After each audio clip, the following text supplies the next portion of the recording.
One rank one pension की मांग है, डिसेबिलिटी पेंशन की मांग है, जो उनकी मांग है लगातार जंतर मंतर पर बैठे हुए थे, लगातार ज्ञापन दिए गए। तो यदि ये रक्षा मंत्री ये रहते हैं, दूसरा आता है तो दोबारा इनके ऊपर दबाव बनाया जाएगा कि आप सैनिकों की सुनिए, सैनिकों के साथ। और सैनिक चाह रहे हैं सिर्फ 3 रिटायर्ड। जय हिंद दोस्तों, नया सेना प्रमुख होगा, नए रक्षा मंत्री होंगे और नए होंगे नेशनल सिक्योरिटी एडवाइजर, यानी सारी व्यवस्था नई होगी और नई व्यवस्था यानी एमओडी की पूरी जिम्मेदारी और चुनौतियां उनके सामने होंगी। जैसा कि कयास लगा जा रहा है, शाम को 5 बजे कैबिनेट की बैठक है, उससे पहले आपको पोर्टफोलियो मिल जाएंगे। सवाल यह होता है कि सेना प्रमुख 30 जून के बाद कौन बनेगा या नेशनल सिक्योरिटी एडवाइजर कौन बनेगा। जैसा कि उन्होंने अजीत डोभाल साहब ने कहा, हमारी 79 एज हो गई है, अब मैं शारीरिक रूप से सक्षम नहीं हूं। अब बात करूंगा रक्षा मंत्री जी की। हाँ जी, रक्षा मंत्री जी कौन होगा? जैसा हम सभी जानते हैं, पद और कद के हिसाब से रक्षा मंत्री राजनाथ सिंह दूसरे नंबर पर आते हैं और पहले वो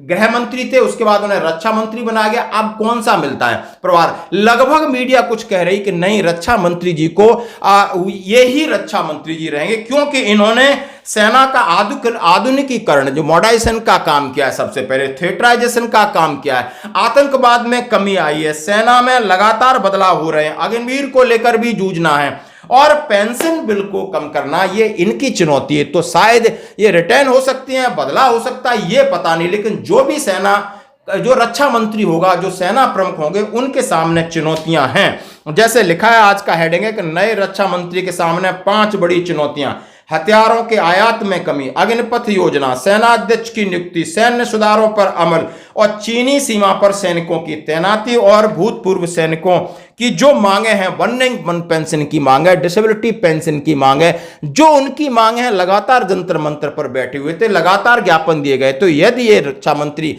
ये रहते हैं, दूसरा आता है तो दोबारा इनके ऊपर दबाव बनाया जाएगा कि आप सैनिकों की सुनिए, सैनिकों के साथ। और सैनिक चाह रहे हैं सिर्फ 3 रिटायर्ड जज, और ताकि दूध का दूध पानी का पानी हो जाए। वो आपसे बहुत बड़ा पैसा नहीं मांग रहे, क्योंकि वो मांग रहे हैं सम्मान। यानी आपने 1 करोड़ 25 लाख जो खर्च किए, उनको जरा आप सोच लीजिए कि आपने गए कहां हैं, किस रास्ते से निकले, इसकी समीक्षा की सैनिक बात कर रहे हैं। सैनिकों को बहुत बड़ा पैसा नहीं चाहिए दोस्तों। और सीधी सीधी खबर है कि नए रक्षा मंत्री के सामने चुनौतियों का अंबार, चीन और अग्निवीर जैसे मुद्दों से निपटना नहीं होगा आसान। जैसा कि सेना ने अपनी सिफारिश कर दी अग्निवीरों की, जैसा कि सवेरे आपने वीडियो देखा।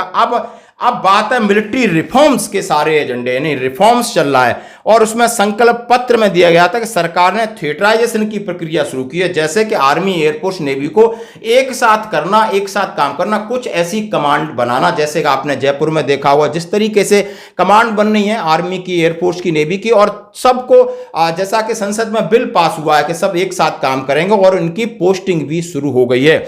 और इसको थिएटराइजेशन को इस साल लगभग अगले साल तक पूरा कंप्लीट करना है, ताकि वो अच्छे से फंक्शन कर सके। नरेंद्र मोदी अपना तीसरा कार्यकाल शुरू करने जा रहे हैं।